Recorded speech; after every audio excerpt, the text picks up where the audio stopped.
wabarakatuh. Salatullahi wassalam ala man uhiyal Qur'an. Salatullahi wassalam ala man uhiyal Qur'an wa ahli baitihil kiram wa sahbihi dhawil Qur'an wa ahli baitihil kiram wa sahbihi dhawil Qur'an. Salatullahi wassalam ala man uhiyal Qur'an. Salatullahi wassalam ala man uhiyal Qur'an wa ahli baitihil kiram wa sahbihi dhawil Qur'an wa ahli baitihil kiram wa sahbihi dhawil Qur'an. Al-Fatihah al-'azimah al-Mustafa Sayyidina Muhammadin sallallahu alaihi wasallam wa azwajihi wa dhurriyyatihi wa ahli baitihi. Al-Fatihah. A'udzu billahi minasyaitonir rajim. Bismillahir rahmanir rahim. Alhamdulillahi rabbil alamin arrahmanir rahim maliki yaumiddin. Iyyaka na'budu wa iyyaka nasta'in ihdinas siratal mustaqim siratal ladzina an'amta 'alaihim ghairil maghdubi 'alaihim waladdallin. Amin. Al-Fatihah li asatidatina wa asatidatina khususan Syekhuna Syekh Muhammad Nawawi bin Umar bin Arabi al-Battani al-Jawa, khususan Syekh Khalil bin Abdul Latif al-Battani, Syekh Muhammad Hasyim bin Asy'ari, wa khususan Kiai Haji bahwa khususan Kiai As'ad Samsul al-Mufrad Kiai Haji Al-Ali bin Haji Muhammad Dawaman bin Haji Mahmud Syafi'i, khususan Kiai Haji Zarqawi bin Syamsuddin bin Abdul Rahman, wa khususan Kiai Haji Ahmad bin Abdul Rahman, Kiai Haji Asy-Syafi'i bin Kiai Haji Dr. Abdul Muhammad Abdul Fatah, Kiai Haji Abdul Malik Mahdi, Kiai Haji Muhammad bin Hasan Al-Kabir bin Qatar Subhanahu fi ulumihim fid din wal akhiratil Fatihah. A'udzu billahi minasyaitonir rajim. Bismillahirrahmanirrahim. Alhamdulillahi rabbil alamin arrahmanir rahim maliki yaumiddin. Iyyaka na'budu wa iyyaka nasta'in ihdinas siratal mustaqim siratal ladzina an'amta 'alaihim ghairil maghdubi 'alaihim waladdallin. Amin. Al-Fatihah khususan kita tujukan buat saudara-saudara kita, keluarga kita, jamaah kita yang sedang sakit. Mudah-mudahan karamah dan wasilah daripada pembaca suratul Fatihah, Allah angkat penyakitnya, Allah berikan kesehatan, Allah berikan kesembuhan, dan dapat melaksanakan aktivitas sebagaimana sedia kala. Al-Fatihah. A'udzu billahi minasyaitonir rajim. Bismillahirrahmanirrahim. Alhamdulillahi rabbil alamin arrahmanir rahim maliki yaumiddin.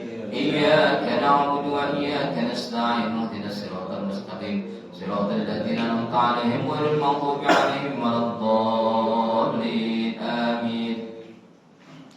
Alhamdulillahilladzi an'ama 'alaina bi ni'matil iman wal islam. Asyhadu an la ilaha illallah wahdahu la syarika lah wa asyhadu anna Muhammadan 'abduhu wa rasuluhu la nabiyya ba'dah.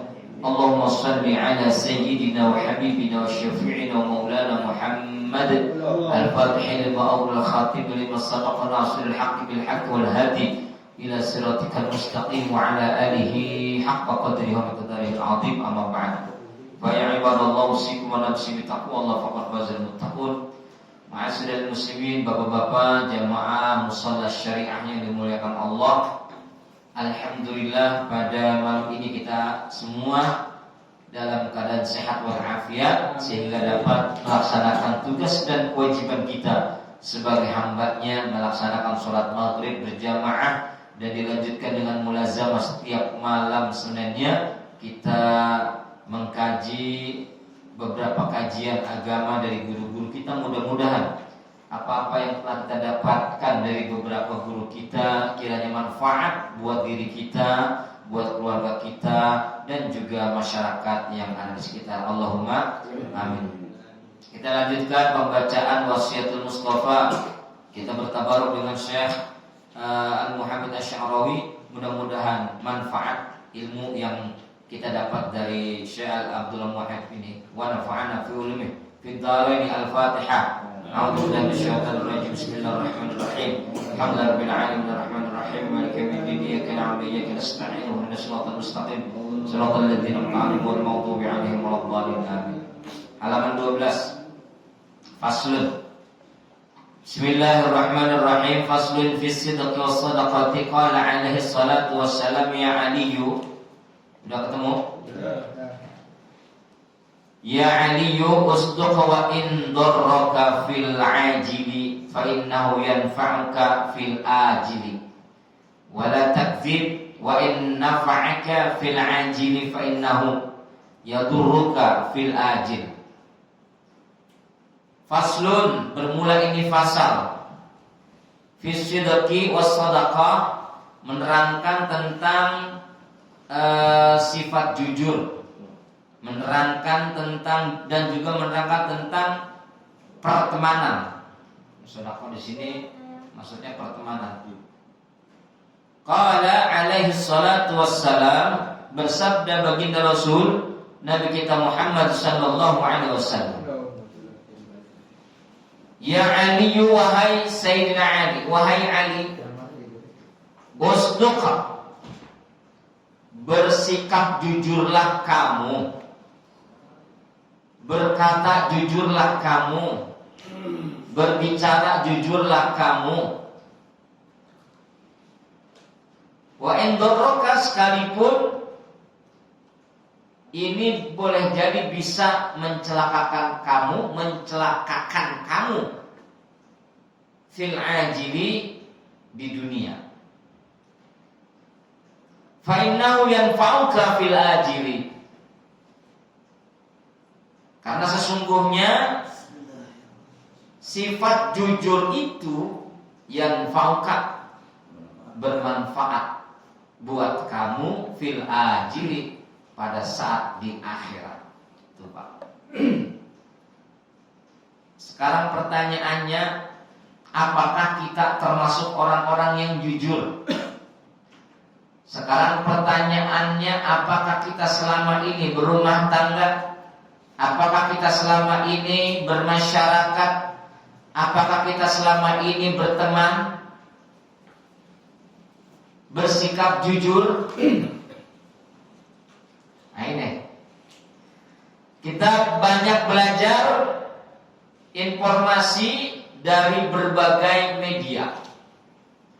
Kita banyak belajar dari berbagai informasi-informasi yang kita dapat dengan mudah. Per detik, begitu cepatnya kita sampai di hadapan kita lewat alat-alat komunikasi yang sangat canggih, bahkan alat komunikasi yang teramat canggih kekinian.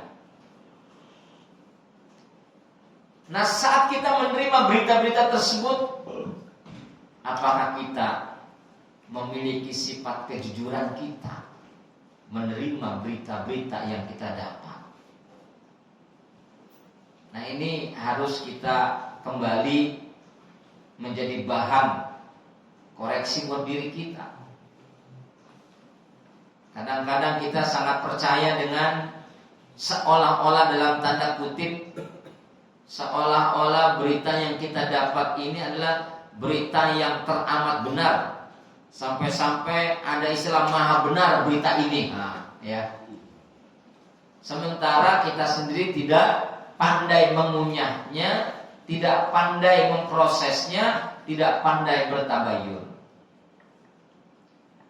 Nah, oleh karenanya ketika kita mendapatkan informasi dari berbagai macam sumber, ketika itu isinya sebuah nasihat, maka kita jadikan sebagai renungan buat kita. Ketika itu isinya yang sifatnya untuk mempublish hal-hal yang berhubungan dengan seseorang, hal-hal yang berhubungan dengan kelompok, hal-hal yang berhubungan dengan organisasi ataupun yang lainnya, yang kemudian isinya itu merupakan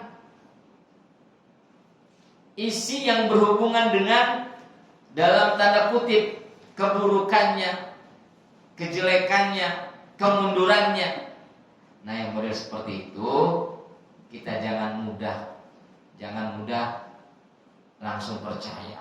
Jangan pernah sekali-kali ngaji di musola syariah, gurunya orang tapi padidantak, ODP orang data pisang misalnya.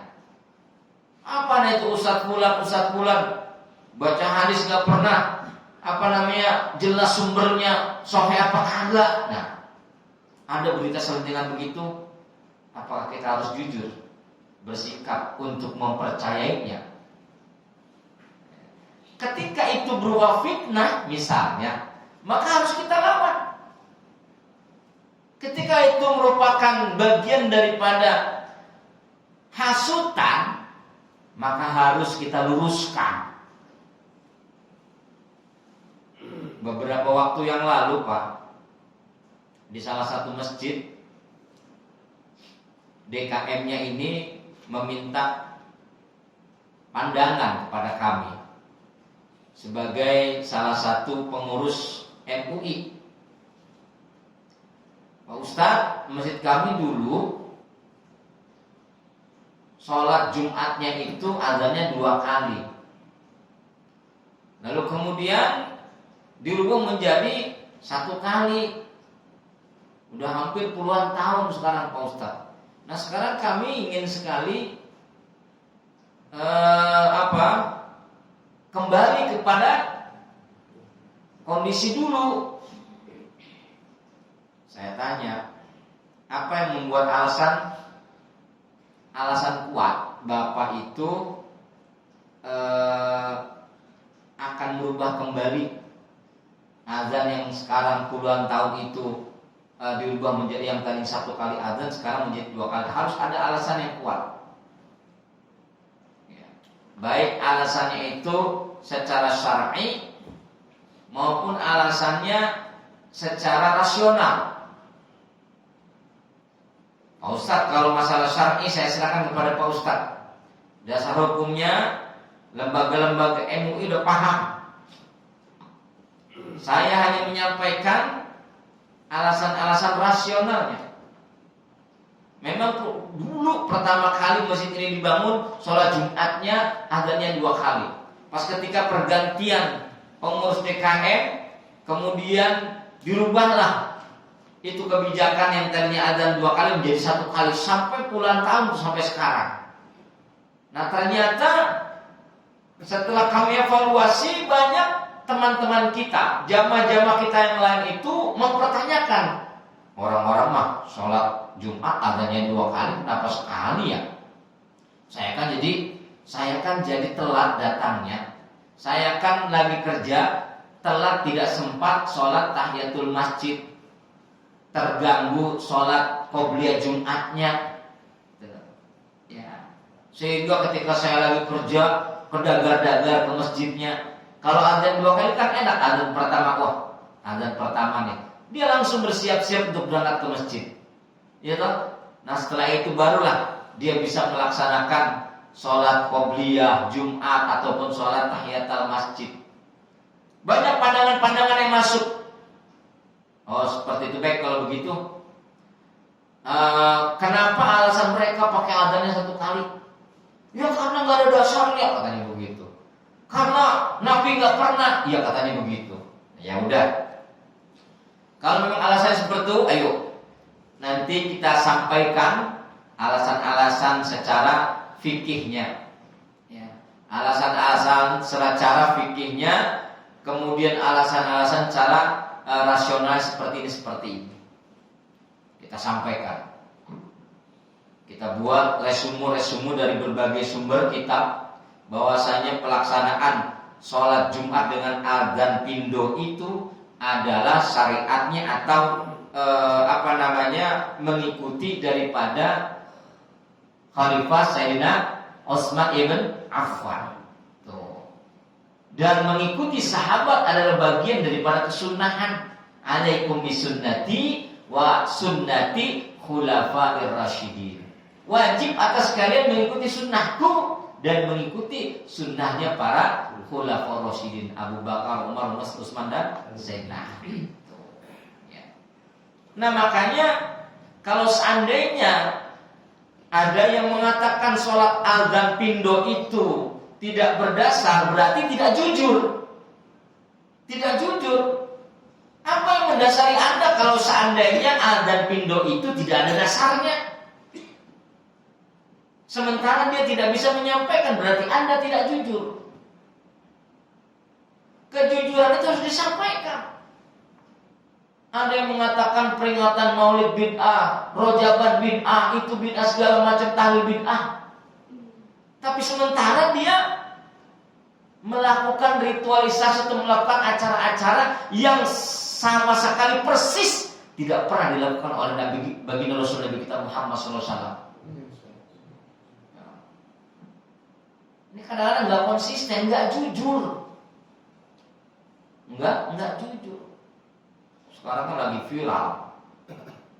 Kita nggak boleh senang sama orang kafir, nggak boleh senang sama pemain bola kafir. Iya. Kalau seandainya kita senang sama pemain bola yang kafir, haram. Itu namanya munafik. Begitu katanya. Lagi viral. Lu apa hubungannya? Apa hubungannya, Pak? Main bola sama akidah apa hubungannya coba? Kang Redi apa hubungannya? Masya Allah. Ya kadang-kadang tidak ada kelusan, tidak ada sifat yang bijak. Dari sini bisa ada hal-hal perkara-perkara yang memiliki potensi ketidakjujuran. Kalau seandainya ente benar-benar ngikutin Nabi, harusnya dari awal sampai akhir konsisten ngikutin Nabi. Nabi nggak pernah berdakwah mengkafir-kafirkan orang. Nabi nggak pernah berdakwah membid'ah-bid'ahkan orang. Nggak pernah. Kenapa ente dengan mudahnya mengkafir-kafirkan saudaranya sendiri, membid'ah-bid'ahkan saudaranya sendiri? Kenapa? Ente nggak jujur. Nggak jujur. Hanya kejujuran ini bapak-bapak dan saudara-saudara sekalian adalah bagian daripada keimanan. Kita lihat di dalam surat At-Taubah ayat 119. A'udzu billahi minasyaitonir rajim. Ya amanu taqullah wa kunu ma'as shadiqin. Wahai orang-orang yang beriman, bertakwalah kamu kepada Allah dan bersamalah kamu semua dengan orang-orang yang benar, orang-orang yang jujur. Nah, berdasarkan tafsir Kementerian Agama, Allah Subhanahu wa taala hendak menunjukkan seruannya dan memberikan bimbingan kepada orang-orang yang beriman melalui ayat ini. Kalimat bertakwalah kepada Allah dalam ayat ini merujuk pada mentaati segala perintahnya dan menjauhi segala larangannya. Sebab itulah kalimat ini dilanjutkan dengan bersamalah kamu dengan orang-orang yang benar, dengan orang-orang yang jujur, yang disebut sebagai salah satu cara mencapai ketakwaan tersebut. Jadi kejujuran bisa mengarah kepada ketakwaan kita kepada Allah Subhanahu wa taala. Dan jangan bergabung kepada kaum munafik. Katanya ngikutin Nabi tapi dia nggak konsisten. Katanya ngikutin Nabi tapi dia tidak sesuai dengan apa yang disampaikan dakwahnya Nabi.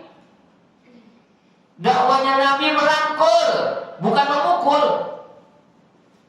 Dakwahnya Nabi itu mengajak, bukan menjita, bukan mengejek. Dakwahnya Nabi mencintai, bukan mencaci maki, apalagi membenci. Ya. Kadang-kadang kita harus jeli, Pak.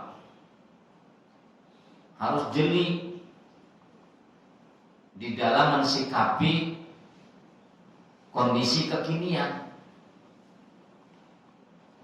Ada orang yang boleh jadi dalam tanda kutip belum paham tentang keislaman, sehingga banyak di antara kita ketika melihat istilah-istilah yang disandarkan dengan keislaman seolah-olah ini perkara yang betul-betul menyalahi aturan, menyalahi daripada ajaran Islam itu sendiri, seolah-olah dianggapnya seperti itu. Ya. Ini jangan pernah kita ini mudah menelan makanan yang nggak tahu prosesnya, mudah minum kopi yang nggak tahu bagaimana cara mendapatkan kopi ini. Kalau kita tahu cara mendapatkan kopi ini, enak banget diminumnya. Masya Allah, bid'ah banget ini Maya. Ya Pak ya. Artinya apa? Segala sesuatunya itu harus kita sikapi dengan penuh bijak. Dengan penuh bijak, Pak. Kalau ente konsisten ngikutin baginda Rasul sallallahu alaihi wasallam, Al-Qur'an yang ente baca harus betul-betul Al-Quran yang dipegang oleh baginda Rasul dan para sahabat masa-masa lalu. Sekarang Al-Quran yang ente baca aja, Al-Qurannya pakai harokat, Al-Qurannya ada titik-titiknya. Zaman Rasul, Al-Quran itu tulisannya tidak ada titik-titiknya, tidak ada harokatnya, Pak. Kenapa? Bahkan itu pada tahun 69 Hijriah, ada seorang ulama itu Abul Asad Ad-Duwali, ya, itu yang telah mengharokati daripada Al-Quran. Lahirlah ilmu tajwid. Pernah nggak baginda Rasul ngajarin kita ilmu tajwid? Nah makanya menurut di dalam kitab Ar-Risalah karangan Syekh Hasyim Asy'ari, itu bid'ah yang benar, yang sesungguhnya itulah bid'ah yang menyalahi daripada ajaran Al-Quran dan As-Sunnah. Makanya bid'ah itu diklasifikasikan, Pak, dengan 5 hukum. Bid'ah ada yang namanya bid'ah wajib. Loh, kok bid'ah wajib? Iya. Bid'ah wajib itu ya seperti apa, Pak Ustaz? Dalam kitab Risalah, ini karangan Syekh Mbah Hasyim Asy'ari. Nah ini Risalah Ahlus Sunnah wal Jamaah. Ini harus dipahami, harus jujur kita, Pak. Ya.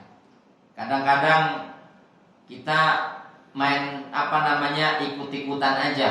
Wah ini nggak boleh, itu nggak boleh, ya karena nggak berdasar segala macam. Nah ini tentang bid'ah, sunnah dan bid'ah, bahwa di sini dikatakan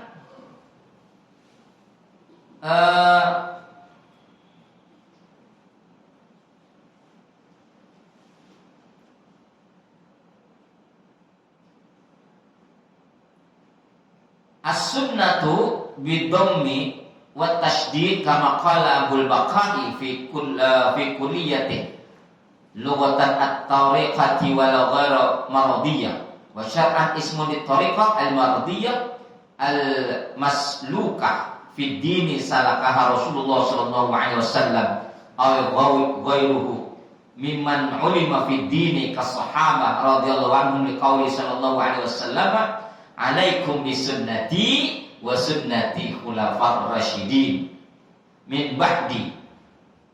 Nah, jadi yang dikatakan kesunahan itu adalah lafaz as-sunnah dibaca dhammah sinnya dan diiringi dengan tasydid sebagaimana dituturkan oleh Imam Al-Baqah dalam kitab kuliahnya.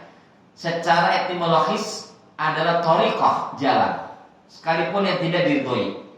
Ini secara terminologi sunnah itu jalan.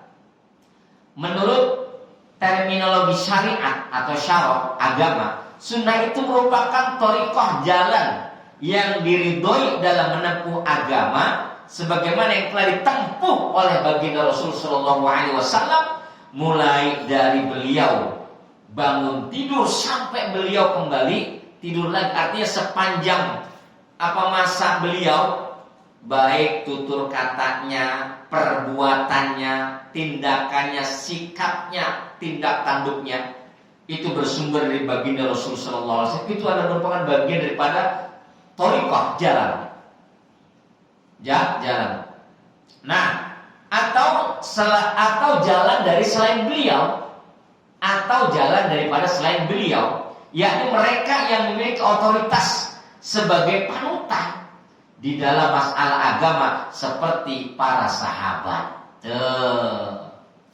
Jadi otoritas yang dimiliki oleh para sahabat ini bisa menjadi kesunahan yang dijadikan sebagai sunnah takririyah. Sunnah takririyah. Misalnya Pak, nih kayak begini nih, habis sholat dulu masa baginda Rasul, Nabi setelah sholat ada yang lagi ngaji kayak begini, di sana ada yang duduk melingkar lagi wiridan. Ditanya, ngapain ente? Kok duduk melingkar begini? Saya lagi zikir mengkaji ilmu agama. Nabi tersenyum. Nabi nggak ngelarang, Nabi tidak menyuruh, tapi juga Nabi tidak melarang. Berarti boleh. Kemudian lihat Rasul lagi, loh ente ngapain? Saya lagi wiridan ya Rasul. Tuh. Melarang tidak, nyuruh tidak. Nabi tidak melarang, Nabi tidak nyuruh, malah membiarkan. Berarti boleh. Yang kemudian itu dijadikan sebagai amalan kesunahan. Nah, itulah yang mendasari alaikum bisunnati wa sunnati khulafa'ir rasyidin. Wajib atas kalian mengikuti sunnahku dan mengikuti sunnah daripada orang-orang yang berada di belakangku, yaitu siapa? Para khulafa'ir rasyidin. Misalnya Pak, masalah sholat tarawih, bentar lagi kan Ramadan, kurang lebih 100 hari lagi kali ya. Masalah Ramadan sholat tarawih 20 rakaat ditambah 3 witir. Saya kalau diundang sholat tarawih yang tarawihnya 8 rakaat, saya datang. Tapi pas sholat witir saya mundur, bilang sama DKM, punten Pak, saya mau melanjutkan sholat tarawih saya. Silakan yang jadi imam witir. Oh iya Pak, iya Pak Ustaz. Di Mangunjaya 2 masih begitu. Ya. Di Tridaya masih tetap saya masih diundang Pak, tapi sebagai bentuk protes saya kepada mereka yang sholat tarawihnya 8 rakaat, saya protesnya enggak teriak-teriak, enggak. Udah saya mau protesnya, saya sholat tarawihnya mufaraqah Pak. Silakan yang mau sholat witir. Ya. Karena apa? Itu saya perjuangkan karena memang sholat tarawih itu adalah bagian daripada sunnahnya daripada sahabat Nabi khulafa'ir rasyidin, yaitu Sayyidina Umar ibn Khattab. Pada masa Umar ibn Khattab Pak, itu sholat qiyamul lail ba'da isya itu pada apa itu? Pada masing-masing Pak. Karena memang saat baginda Rasul sallallahu alaihi wasallam masih hidup, beliau ba'da isya pada malam Ramadan beliau langsung sholat lagi, sholat sunnah. Dan itu belum tahu sholat apa ini. Yang usoli itu apa usolinya gitu. Ya, usolinya apa ya. Dan riwayat daripada Sayyidatuna Aisyah radhiyallahu anha bahwasanya baginda Rasul baik di bulan Ramadan maupun di luar bulan Ramadan, sholat pada malam hari tidak lebih dari 11 rakaat. Ternyata riwayat itu adalah sholat witir, bukan sholat tarawih. Sholat tarawih ini diproklamirkan, ya, diinisiasi oleh sahabat Sayyidina Umar bin Khattab. Saat itu Sayyidatuna Aisyah radhiyallahu istrinya baginda Rasul ada. Kata Sayyidina Umar, ayo mangga silakan, daripada sholat berpencar-pencar, ayo kita bikin sholat secara berjamaah dengan satu imam. Rakaatnya 20 rakaat ditambah 3 witir. Ini adalah sebaik-baiknya bid'ah tuh, Pak. Masa itu masih ada Sayyidatuna Aisyah radhiyallahu anha. Kenapa beliau, seorang istri dari seorang manusia yang mulia, enggak protes? Beliau, kenapa Sayyidatuna Aisyah menyaksikan pernyataan atau ketetapannya Sayyidina Umar tidak komplain? Mas Umar, apa-apa ini? Nah, kenapa gak begitu? Nah, ya. Karena itulah Nabi udah berpesan, alaikum bisunnati wa sunnati khulafa'ir rasyidin. Oh ya, Pak ya. Nah, makanya dalam kitab Ar-Risalah Ahlus Sunnah wal Jamaah diterangkan terkait dengan pengertian bid'ah. Di sini dijelaskan bahwa wal bid'atu kama qala asy-syekh Zaruq fi 'uddatil murid syar'an ihdatsu amrin fid dini yushbihu ayyakuna minhu wa laysa minhu sawa'un kana bis surati aw bil haqiqati liqauli sallallahu alaihi wasallam man ahdatsa fi amrina hadza ma laysa minhu fa huwa raddun wa qauli sallallahu alaihi wasallam wa kullu muhdatsin bid'ah. Nah, dikatakan bahwa sesungguhnya pengertian bid'ah itu dikatakan oleh Syekh Zaruq di dalam kitab Idat Al-Murid, menurut secara bahasa bahwa menciptakan hal perkara baru dalam agama seolah-olah ia merupakan bagian daripada urusan agama, padahal sebenarnya bukan, baik dalam tataran wacana, penggambaran maupun dalam hakikatnya. Hal ini didasarkan pada sabda baginda Rasul, barang siapa yang menciptakan perkara baru di dalam urusanku, padahal bukan merupakan bagian daripada otoritasnya, maka hal itu ditolak, mardudatun. Dan sabda baginda Rasul, dan segala bentuk perkara yang baru adalah bid'ah. Nah, makanya para ulama sendiri membagi bid'ah itu ada 5, Pak. Bid'ah wajib, bid'ah haram, bid'ah sunnah, bid'ah makruh, bid'ah mubah tuh, ya. Lah mereka yang bilang bid'ah, ya udah neraka, bid'ah neraka aja pokoknya. Tuh, ya. Tapi dia nggak paham sesungguhnya bid'ah itu nggak semuanya perkara yang tidak dilakukan oleh Nabi itu mendapatkan kesesatan, enggak semuanya. Ternyata ada bagian-bagian tertentu yang boleh jadi bagian-bagian tertentu ini menjadi bagian-bagian yang berpengaruh kepada kesempurnaan ibadah kita. Ya Pak ya. Nih. Walidha qassama Ibnu Abdissalam al-hawadis ila al-ahkamil khamsati faqala al-bid'atu fi'lu ma lam yuhad fi asri Rasulillah sallallahu alaihi wasallam wajibatan kata'allumi nahwi wa gharibil kitabi was sunnah. Yang pertama, bid'ah itu dibagi menjadi 5, ya, menurut Syekh Ibnu Abdissalam, bahwa bid'ah yang pertama adalah bid'ah wajib. Ya, jadi bid'ah yang sesat itu, Pak, bid'ah yang menyalahi ajaran agama, yang berseberangan dengan Al-Qur'an dan As-Sunnah. Ayo, ini kan kita bid'ah nih, Pak. Ngaji bid'ah. Apalagi ini ada live streaming atau video. Lebih banget ini mana? Mas Win, ya. Nah zaman Nabi gak ada. Ini kan termasuk amrina hada, artinya urusan agama ini. Ini betul nggak? Tapi lihat dulu, apakah yang mau begini menyesatkan? Dikasih air minum, masya Allah, zaman Nabi mah nggak ada ngaji dikasih air minum, apalagi saya dikasih kopi tuh, masya Allah, ini kan bid'ah banget Pak ya. Tapi apakah ini menyesatkan? Tuh, makanya bid'ah ini menjadi 5. Yang pertama wajib. Seperti apa yang wajib? Yang pertama kata'allumin nahwi wa gharibil kitab. Ya seperti wajibnya bid'ah itu mempelajari pelajaran nahwu. Itu bid'ah tapi wajib hukumnya.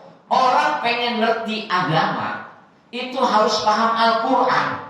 Orang kalau pengen paham Al-Quran harus belajar Al-Quran. Bagaimana mungkin dia bisa paham Al-Quran dan belajar Al-Quran? Karena Al-Quran itu adalah dari bahasa Arab yang memiliki kandungan ilmu yang sangat luas. Dan perangkat ilmu berhubungan dengan Al-Quran adalah pelajaran nahwu. Nahwu itu tata bahasa Arab. Kemudian karena Al-Quran ini memiliki nilai sastra yang tinggi, maka kita diwajibkan belajar balaghah, diwajibkan belajar mantiq, diwajibkan belajar bayan. Ini semua adalah bid'ah, tapi bid'ahnya bid'ah wajib. Bid'ah wajib. Nah, kalau itu terlalu ketinggian barangkali Pak. Sekarang yang sederhana. Pak Ustadz, istri saya nggak bisa baca Al-Quran.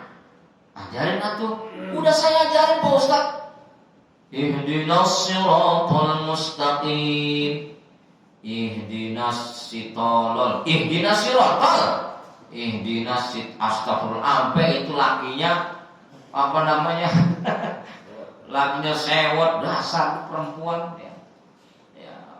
Qul a'udzu birabbil falaq.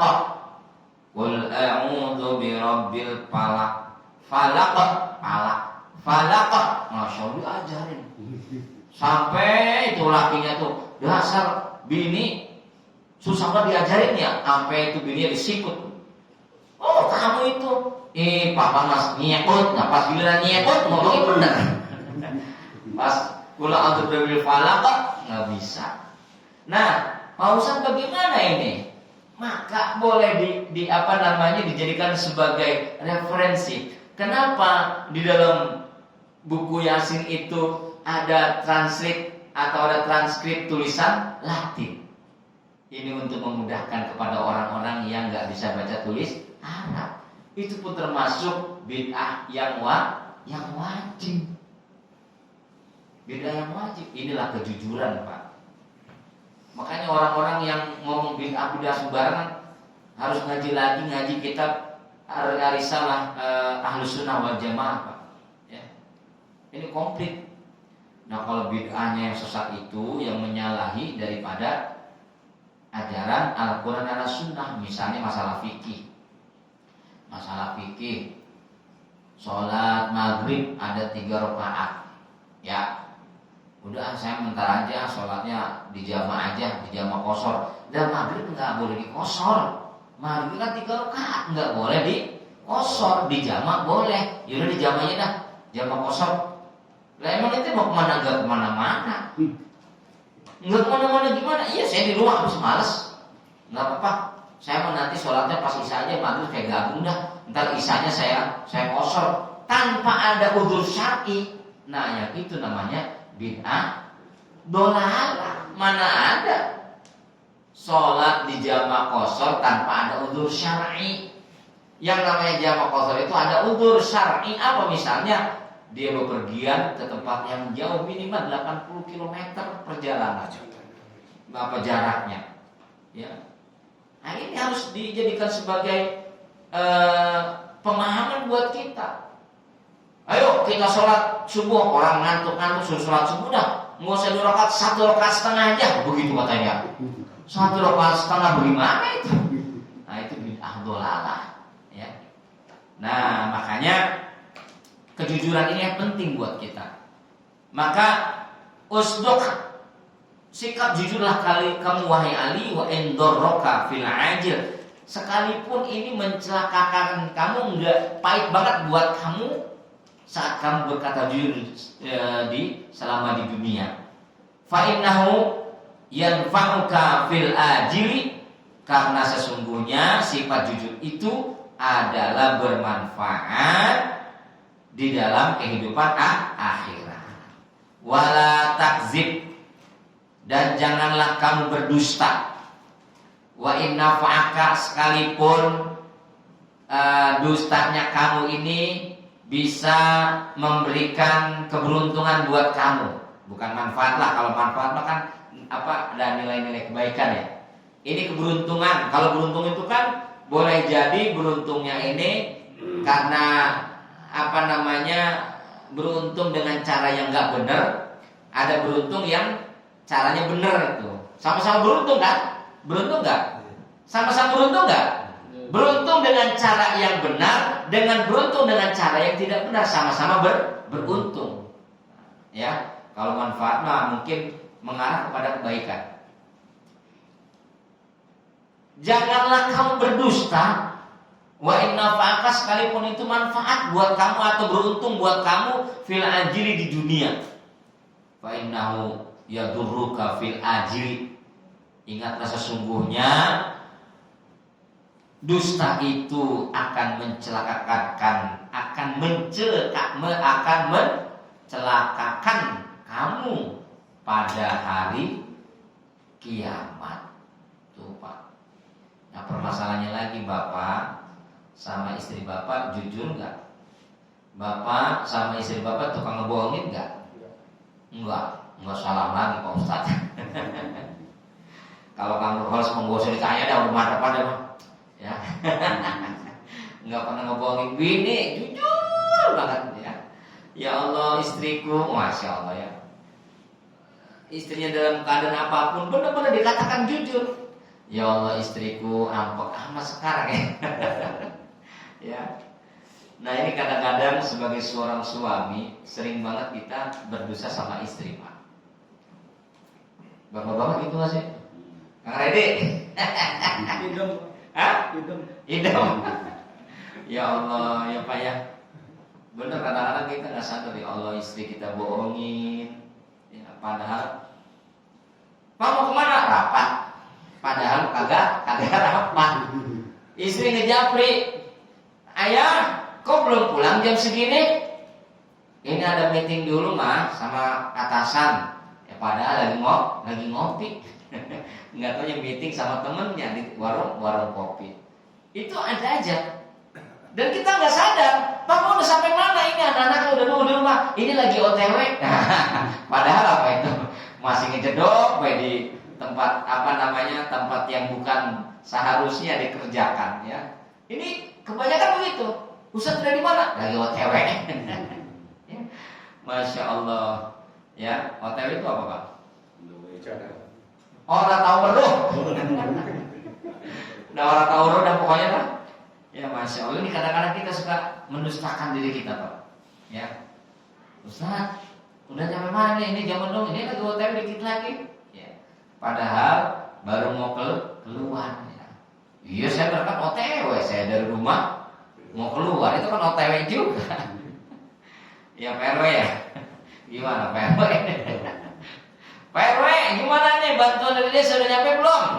Ya, ini lagi OTW bantuannya. Masya Allah ya.